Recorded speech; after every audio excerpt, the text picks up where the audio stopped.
One of the most fascinating arguments to me is the argument from contingency, because it invites me to think carefully about the foundations of existence. But this argument has a long history and has invited many objections. I've seen hundreds of objections.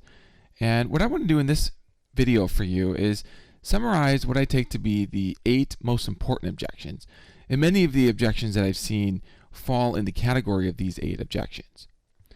So I'll first summarize the argument and then go through the objections. So here's a picture that I think helps to display the basic structure of the argument. The argument focuses on contingent things, things that can be absent from reality. These things aren't absent, they're actually in reality, and the argument seeks to explain the existence of those things in terms of an ultimate foundation, which is not itself contingent, but instead has necessary existence. It exists because it cannot not be, and provides the ultimate explanation for everything else. Now, this argument picture leads to a variety of different versions of the argument from contingency. What I'm going to do is present one particular version by laying out some premises. So first, a definition. As I said, a contingent thing is anything that can fail to be. So for example, if you have some blocks, these blocks can be destroyed with a hammer. The parts of the blocks perhaps still exist, but those particular arrangements of those parts that make the blocks, they're gone. And so that shows that their existence, their inclusion within reality is not a matter of necessity. Okay, so here's a premise. Something exists. And I don't mean anything special about existence here. If you're reading this premise and if you have doubts about the premise, then you exist and your doubts exist. Somebody once asked me, how do we know that not everything's just an illusion? And well, if illusions exist, then that's something, and that's good enough for this argument. The second premise, each portion of reality is either dependent on something beyond itself or not. So for example, a block of matter would depend on prior states of reality, which would then form into that block. And this premise here is just identifying 2 mutually exhaustive categories. It's not actually saying that there are things that don't depend on other things, just that these are the 2 categories, either dependent or not. Third premise, any portion of reality that includes only contingent things, things that can be absent from reality, depends on something beyond itself. So the idea here is that if you have some contingent things, and their inclusion within reality is not a matter of necessity. So if you're wondering, why are these things in reality? You can't say, well, because they can't not be. They can fail to be within reality. But then what does account for their inclusion within reality? Why are they in reality rather than not? And this third premise provides an answer to that. It's that things that are contingent are included within reality because of something upon which they depend. A couple of supports. First, there's the support by experience. So we've never, or I guess I shouldn't speak for you, but I've never experienced massive objects just snap into being from nowhere. I've not observed anything. So, for example, let's say that I want there to be a new technology, maybe the next iPhone, but I can't just hope that the iPhone appears in my hand from nothing, because my understanding from all that I've experienced is that somebody would have to invent the iPhone, right? There would have to be some prior states of reality upon which the new iPhone depends. And so all these experiences are predicted by this premise, and that provides some support for the premise. Now here, skeptics of arguments like these are sometimes, I think, motivated in their skepticism by a kind of knockdown presentation of the argument. My goal here is not to knock you down with the argument and say that, well, you must now believe in this. Rather, I'm trying to appeal to more ordinary reasoning, the kind of reasoning that we use in ordinary life when we find data points that support a position, and we can continue to look for additional data points. So let me just offer another support, and this is based on accounting for how contingent things can be within existence. There's nothing within a purely contingent reality, a reality that includes merely contingent things, that can account for the actual existence of that contingent reality. Why are these blocks in reality rather than not? There's nothing about the nature of contingent things that accounts for their presence within reality. By contrast, a foundation that has self-existence would have an explanation for its existence within its nature, because it has a nature that precludes the possibility of its non-existence. And so we get some cool results. So one result is that the portion of reality that includes all contingent things depends on something beyond itself. And further, that the foundation upon which all contingent things depend has necessary existence. And again, the idea here is that the foundation of all contingent things can itself be contingent, because that would be circular. It's the foundation of the totality of contingent things. So that's the basic picture. And again, there are different ways of unpacking this argument. There are different forms of the argument.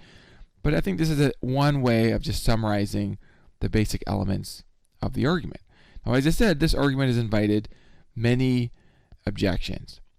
And I think that the kind of skepticism that this argument can inspire, well, we need to apply that same sort of critical analysis to the objections themselves. So that's what I'm going to do here.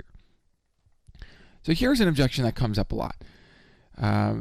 The idea here is that there is no totality. The worry is that perhaps there are contingent things, but there's not some super big thing that contains all the contingent things, right? So there's each contingent thing, and perhaps each one is dependent on something else, but there's not this total contingent object that itself depends on a necessary foundation. And I think this is an important objection because it does successfully undermine certain versions of the argument from contingency. But my particular version doesn't fall prey to this objection, because what I say instead is that there's a foundation of contingent things, plural. I don't assume anywhere that there is a super big object. We can talk about things. It's not just individual contingent things that depend on things. For example, it's not just a particular iPhone that needs to depend on something. 10 iPhones would equally not be able to just snap into being from nothing. 10 iPhones wouldn't just be able to exist without some foundation. And so we can just give the argument then in terms of plurals. And so when we're careful here, then we can just avoid this kind of a worry. Okay, but there's a related worry in the neighborhood, and you might be thinking of this, you maybe have heard of this, the fallacy of composition. This has a history going back at least to Hume, later Bertrand Russell, Paul Edwards. And the idea here is that even if each contingent thing is dependent, it doesn't follow that the totality of contingent things is dependent. Right? So maybe each contingent thing is dependent, and maybe the totality is not a thing, but is a plural of things. But why think that all plurals are dependent, all plurals of dependent things? Why think that? It's not a valid inference. It's actually just a fallacy. We don't want to be fallacious in our thinking. We're truth seekers. We want to be reasonable. We want to be humble and not leap to conclusions that are invalid. Okay, so the first thing I want to say is that actually, technically, this objection doesn't target any premise in the argument that I gave, because I never inferred that the totality is dependent just from the assumption that each contingent part is dependent. I didn't make use of this particular inference. Instead, I gave two arguments, one from experience, which applies not just to individuals, but also to groups of contingent things. Again, there's not going to be a group of contingent stuff, contingent iPhones, for example, that's going to appear from nowhere, it seems, in my experiences at least. And also, there's nothing within contingent individuals or contingent groups that could explain why they're in reality rather than not. And so the arguments I gave for that dependence premise weren't really dependent on this particular inference. So I say it's a straw man, but I don't mean to say that this is not an important objection. It is an important objection. It does help to clarify the nature of the argument and helps to invite more careful articulation of why one might think that contingent totalities are dependent. It's not merely because its parts are dependent. At least that's not the argument that I gave. But rather, it makes sense of everything we've experienced with parts and plurals being dependent, as well as this argument from explaining existence. Okay, and here's a second point, which is that when it comes to dependent things, from all that I've experienced anyway, they don't form independent things, rather that they form dependent things. So I've talked about iPhones, but think here about Play-Doh. So imagine you have some Play-Doh that's dependent on a factory or whatever that produced it, and you have a bunch of Play-Dohs that are dependent in that same way. Well, by building something out of dependent things, you're not going to get something that is itself non-dependent. In fact, the totality is going to be dependent on the very things that gave rise to each individual Play-Doh. And it doesn't matter the size here. Even if it's an infinite stack of dependent things, it looks like you're only going to get dependent things. From dependence, you just get more dependence. And so this would be a reason to think that actually when it does come to dependent things, this inference actually is a valid inference. There's no counterexamples to it. It matches our experience. So I don't think this objection really undermines every form of the argument from contingency. It doesn't seem to reveal that the argument that I gave is unsound. Now here's an objection that maybe is the most popular objection. Maybe this is one of the ones on your mind, the infinite regress. So the thought here is that maybe each contingent thing is just caused by another in an infinite chain. And so then we don't need to appeal to some first cause of the chain. Now I have a couple things to say here. The first is that my version of the argument actually doesn't assume that there couldn't be an infinite chain. I nowhere make any statement about the size of the contingent portion of reality. And then second, the mere age of contingent reality doesn't by itself do anything to account for its existence in the first place. Right? So like if you have a blue ball and that blue ball has existed forever, its mere existence rather than non-existence isn't accounted for just by the length of its existence. Now maybe what's going on here is that something, you might think that something wouldn't have eternal existence, it wouldn't be infinite in time, unless it had self-existence. After all, if it has this kind of existence that cannot be absent, it has necessary existence, that would explain why it isn't absent from reality. It's in reality rather than not, because it can't not be in reality. Right? But if it's a contingent reality, then it can fail to be. In which case, even if it happens to exist forever, that doesn't account for its actual existence. So this is why classically, the argument from contingency has not ruled out an infinite regress, but it has rather sought a deeper, more fundamental explanation of the contingent totality, whether it's finite or infinite, in terms of some more fundamental reality that has self-existence. Now, in a couple other videos that I gave, I expand on the infinite regress in a little more depth. So you're welcome to check those out. In one video, I consider whether the infinite regress would remove the need for a deeper explanation or something upon which the contingent reality depends. And then in another video, I consider whether it would in some way provide the explanation. It would constitute an explanation. It doesn't remove the need, but provides the explanation. Very briefly here, what I would say is that the infinite regress doesn't provide an explanation. In fact, it doesn't provide an explanation of existence because it presupposes that there is existence. There's nothing in this chain that can provide the explanation for the chain itself. The chain doesn't have necessary existence, so you can't say it exists because it cannot not. So the totality of the chain, whether it's a single thing or many things, isn't really explained at all just by reference to its own members. And then in another video, I talk about why merely adding things to the chain does nothing to explain the existence of that chain, rather than some other chain or its non-existence. So I unpack these thoughts in more detail. They're not easy thoughts, why there's a long history of thinking about this argument, but nothing in the infinite regress objection here targets any premise in the argument I gave. Because again, I have no premise that requires that there be a first cause. And so that's an important distinction. So I think what this objection does is really actually just helps to clarify that certain versions of the argument from contingency are not susceptible to requiring a first cause. Okay, the argument from quantum mechanics. The idea here is that the study of small particles reveals that virtual particles can literally appear from nowhere. And so I've heard this in public debates and in popular conversations. People have asked me about this.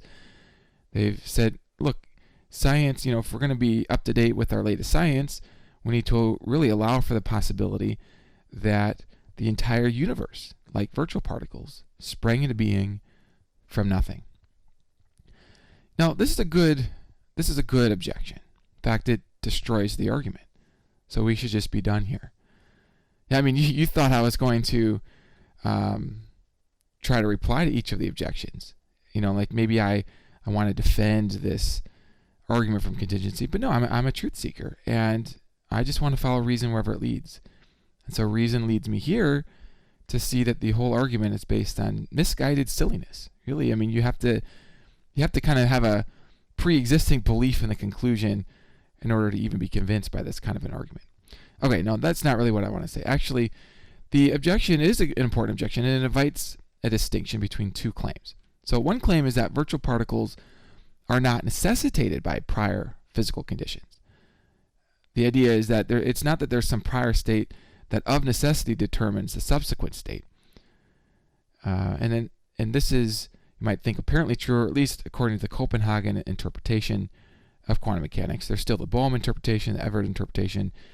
But let me just go with the standard Copenhagen interpretation, on which future states are not determined by prior states. And by determined, I mean necessitated. But rather, there's a probability description that gives a certain probability that the virtual particle will appear. Okay, but that's a very different claim from this other claim, which is that virtual particles do not in any way depend on prior conditions. And that claim is apparently false. So it's not that the virtual particles are known to appear from nowhere. In fact, my understanding is that there is some prior states of the universe which allows for the existence of the virtual particles to appear. And so I'm not aware of any evidence against the principle that things can't just appear from nowhere. And we have lots of examples that support that principle. Things never do appear from nowhere, as far as I'm aware. So I think this objection, again, it's important because it reveals a distinction that is sometimes overlooked. But once we clarify this distinction, we don't find that anything in science shows that the premise at work, the causal premise at work in the argument, is false, or even that we have no good reason to think it's true. Okay, I hear this from time to time. People say, well, maybe the first event is special. I mean, nobody was there to observe that first event. So, I mean, wouldn't it be presumptuous, really, actually, to just assume that the first event was caused rather than uncaused, if there even is a first event? You know, maybe there isn't a first event. Maybe this is an infinite regress. You know, maybe the ordinary things that we experience do have causes, but the first event would be very unordinary, very different from all that we've experienced. And so we need to be intellectually humble. We shouldn't just leap to the conclusion that there's some cause of this thing.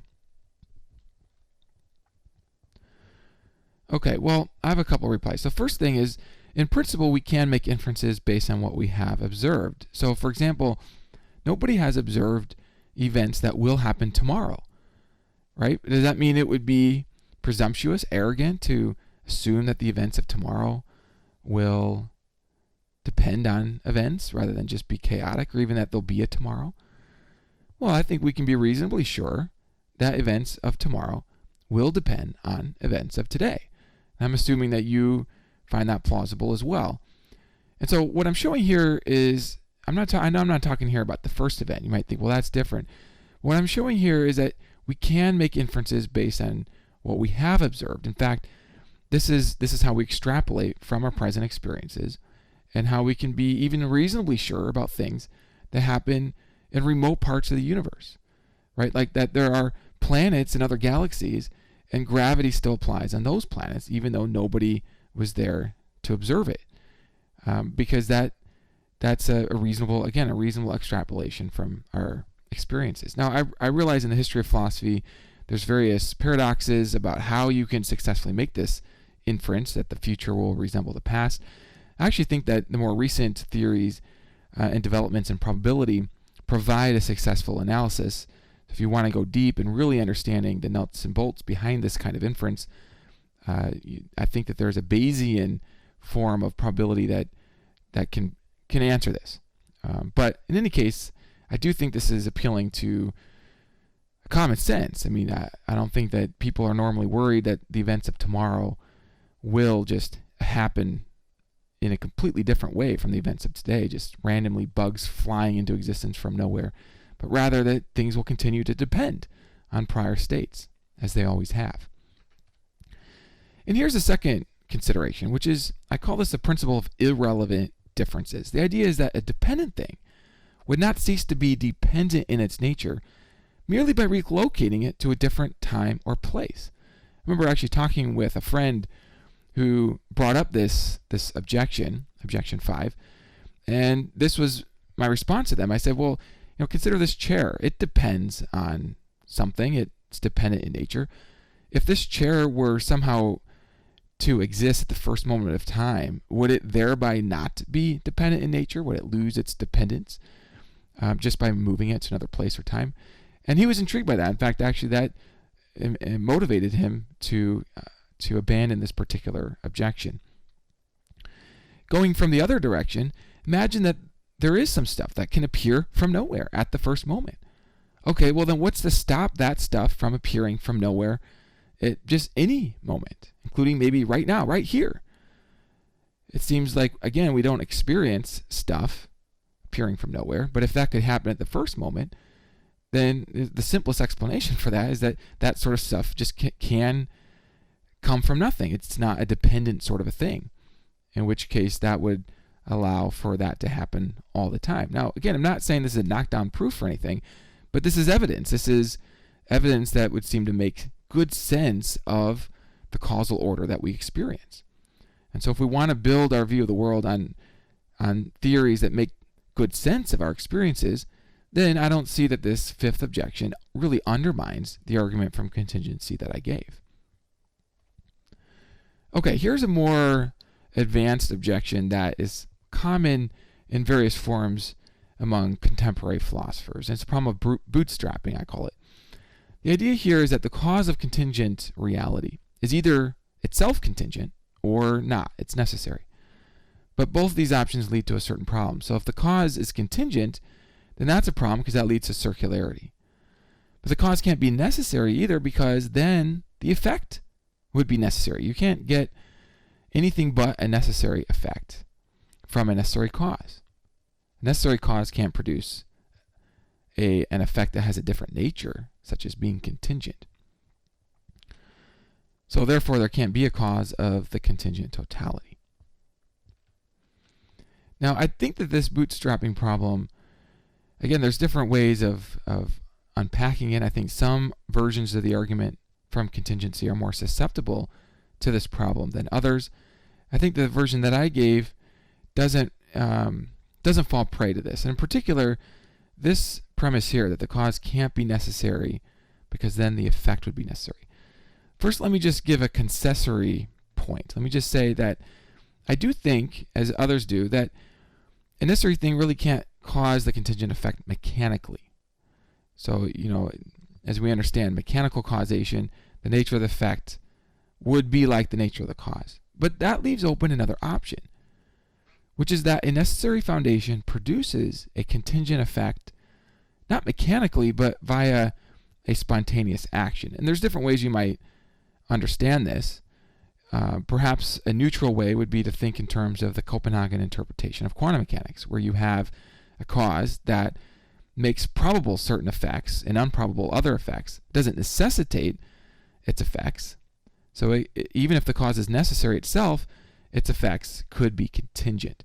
And so that seems to fit with current science, and it's conceptually possible. Here, let me just add that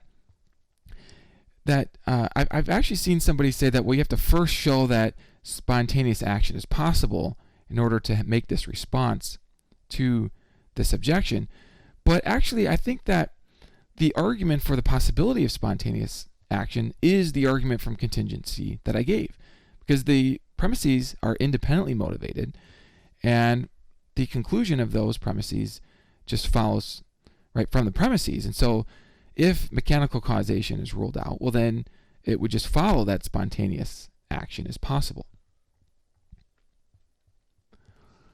All right, here's an objection that comes up. People say the universe is necessary.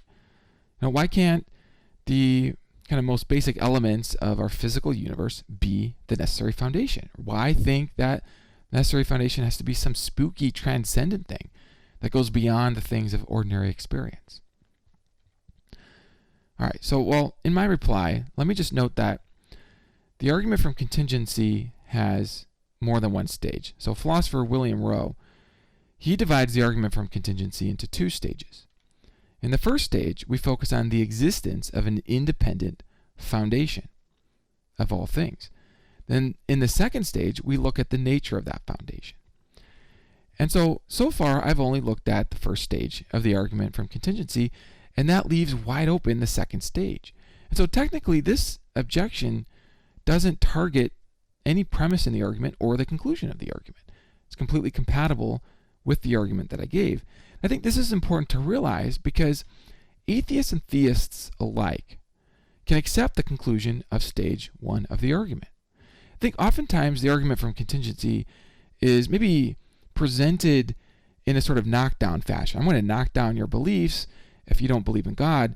And this inspires a certain kind of skepticism among atheists who are wanting to follow evidence wherever it leads, who are interested in the truth, and they consider the argument and they're finding weaknesses in the argument, especially because they may have independent reason to think that God doesn't exist.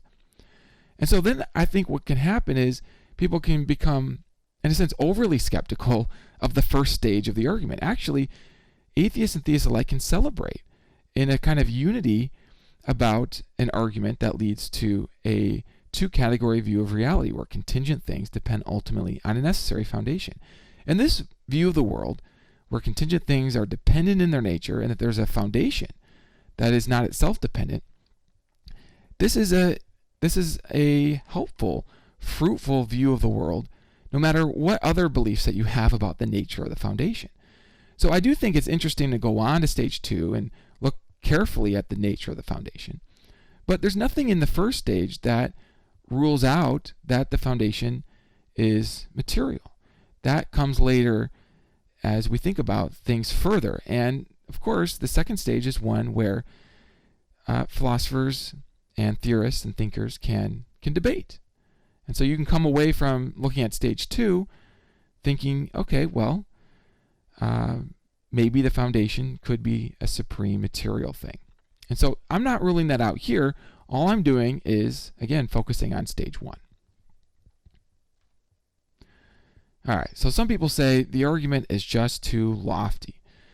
The idea is that it's presumptuous to assume that you can know anything about the ultimate ground of reality. People have been investigating these things for thousands of years. And who are you to think that you, among all those people, can really have knowledge of something so deep? All right, so I've got two responses. First, I've got a snarky response, which is that isn't it equally presumptuous to assume that you know the limits of knowledge? For thousands of years, people have been debating what we can know. And some people think you can know through reason and evidence that the foundation, or at least that you can be reasonably sure that the foundation is not dependent in nature, but actually has self-existence. It exists because it cannot not. People think that, and others think that you can't know that. So there's a debate about what you can know. And that debate's as old as the debate over the ultimate the debate over the ultimate ground. All right, so here's a gentler reply, which is that wisdom comes through a combination of intellectual humility and bold exploration. So if you do have this worry that's presumptuous to think you can know these things, let me just actually affirm you and just say, yeah, intellectual humility, that's valuable. And we can combine that with a tool of bold exploration. They're not inconsistent. We can be intellectually humble as we investigate new lines of argument. In fact, the intellectual humility is what inspires me to look at the objections to the argument from contingency. When I was in college, one of my professors, this was early in college, said, matter-of-factly, the professor didn't say this is my view, just said matter-of-factly, there are no good arguments that have a conclusion about the ultimate ground of reality. And I was skeptical of that claim, and so I was applying, you might say, intellectual humility to that particular claim. And so I've applied that scrutiny and analysis to the objections to the argument. I'm skeptical of the skepticism, right? And so we can be skeptical, we can be intellectually humble, and we can also make progress in building our understanding of the world. All right, so I think that's pretty clear. It's hard to say in principle where the limits of our knowledge lie. And I think really when people bring this up, what they're really saying at root is that we should have a truth-seeking attitude.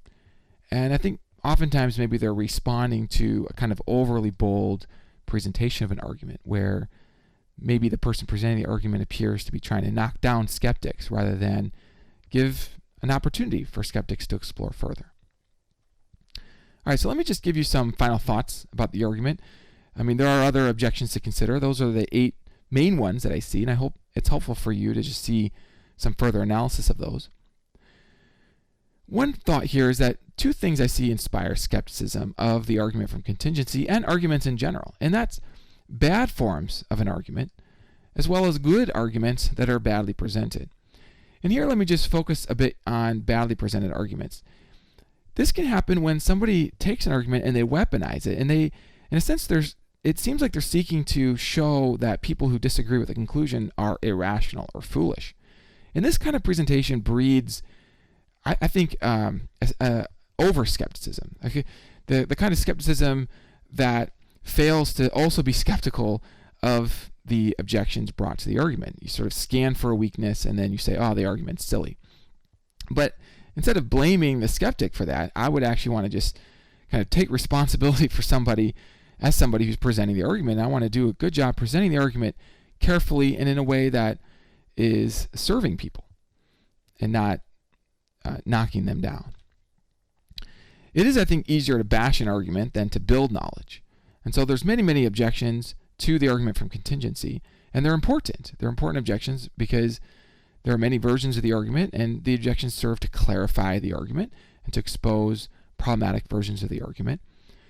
And so the objections are important, but I find that if I stay on the project of objecting and finding fault only, then I miss out on this other project of building knowledge, which is more difficult. It's like building a house is more difficult than knocking a house down, but it's also much more rewarding. And so part of my purpose here is to inspire people to not merely be skeptical of arguments, but to also build knowledge, to seek to find arguments that are sound as a way of replacing bad arguments. Okay, and then finally, I just want to emphasize that my purpose here is to serve you. And if you've come across arguments of the sort and maybe you felt like they were presented in an overly dogmatic fashion, I just want to say that my goal here is to not knock down people with arguments, but to build them up and to give them tools to think for themselves. I just don't care so much if you agree with me or if you're persuaded. I mean, I am interested in helping people to see truths that I think matter, but it's for their sake. It's because I want to serve you. And so I'm presenting this for you to think through yourself. One thing that I think is a problem sometimes when people give arguments is they appeal more to authority, and it's almost like there's this power play where people are battling over ideas. But rather than thinking of a battle over ideas, I want to think instead in terms of building together. And so that's my goal here, is to present this to you to help you to continue to build your own understanding of things. So I hope this serves you. And if you have further questions about the nature of the argument, or you have other objections, feel free to send them to me. I would love to learn more from you. Thank you.